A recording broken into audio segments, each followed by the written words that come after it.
तो आज हम चर्चा करेंगे कार्बनिक यौगिकों की। वे यौगिक जिनमें कार्बन तथा हाइड्रोजन परमाणु पाए जाते हैं वे यौगिक कार्बनिक यौगिक कहलाते हैं।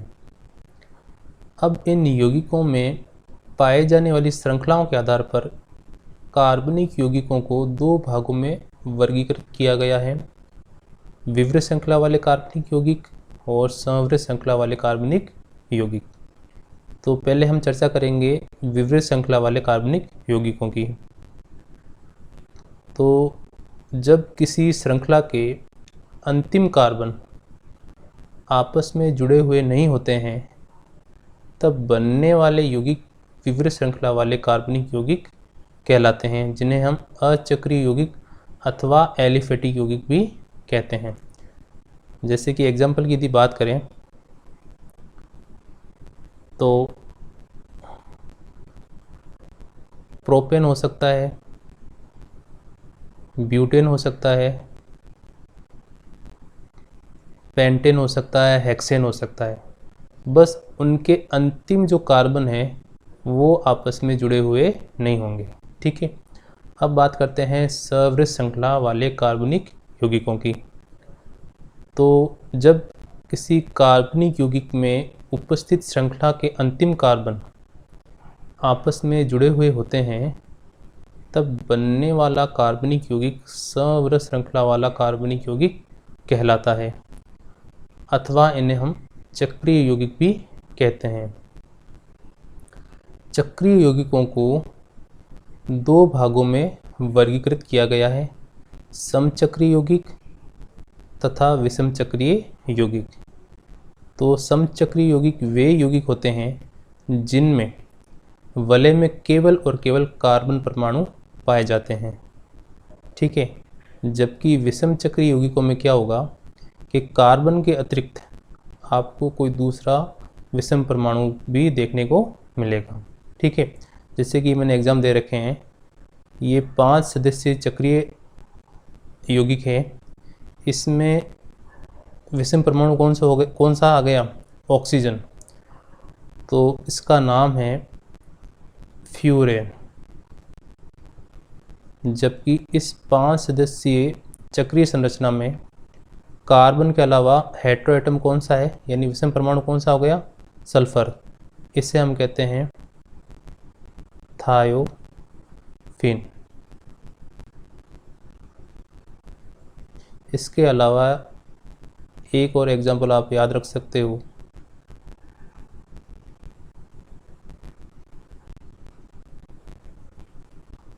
इस 6 सदस्यीय चक्रीय संरचना में कार्बन के अतिरिक्त विषम परमाणु कौन सा आ गया?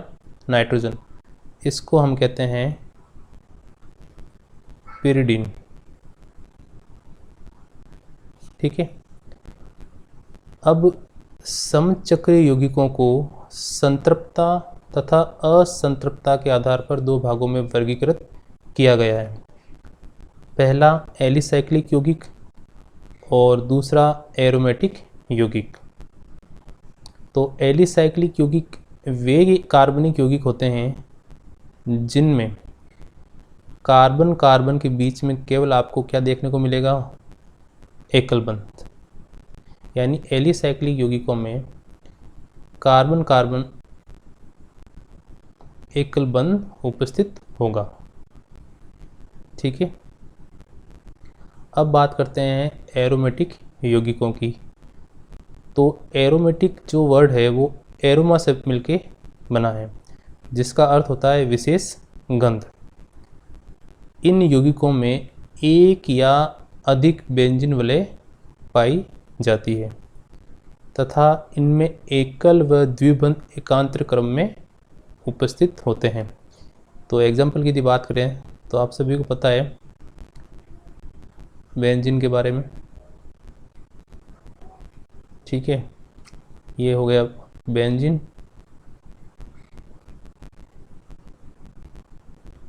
और यदि दो बेंजीन रिंग आपस में जुड़ी हुई है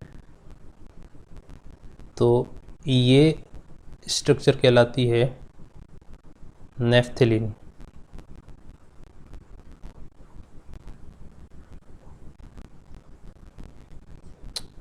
तो ये हमने पढ़ा कार्बनिक यौगिकों का वर्गीकरण, जिसके अंदर सबसे पहले कार्बनिक यौगिकों को विवृत श्रृंखला और समवृत श्रृंखला में वर्गीकृत किया गया है।